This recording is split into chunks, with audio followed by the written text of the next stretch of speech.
बिल्कुल भी ये उम्मीद नहीं थी कि उससे भी आगे 215 नंबर आ जाएंगे। Dr. Apala, who recently secured a brilliant ninth rank in her UPSC exam, has now broken all records. She secured the highest marks anyone has ever scored in the UPSC interview round.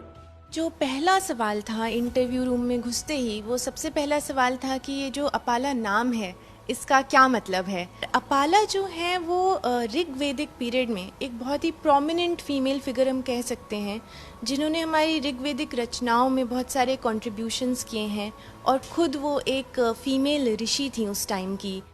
But as she stepped in for the interview, she was in for a surprise. Interview तो मेरा लंबा चला था। मेरा interview कम से कम 35 से 40 minute चला था और चूँकि मैं आखिर में जाने वाली कैंडिडेट थी, इसलिए शुरुआत में मुझे थोड़ी घबराहट लग रही थी कि आखिर में हूँ तो क्या पता कम छोटा चले या जल्दी से ख़त्म हो जाए।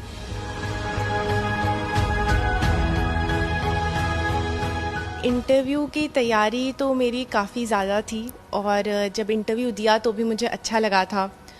तो मेरे फादर बार बार बोल रहे थे, चूँकि अब तक का हाईएस्ट मेरे दिमाग में था कि 212 नंबर हैं, तो मेरे फादर बार बार बोल रहे थे कि 212 नंबर आ जाएंगे। लेकिन हाँ, बिल्कुल भी ये उम्मीद नहीं थी कि उससे भी आगे 215 नंबर आ जाएंगे। As the world takes note of Dr. Apala's achievements, she shared her mantra of success, which has more to do with herself rather than her books.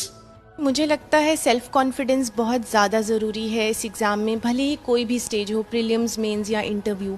खुद पे भरोसा रखना और खुद को काम और कंपोज्ड रखना बहुत ही ज़्यादा ज़रूरी है।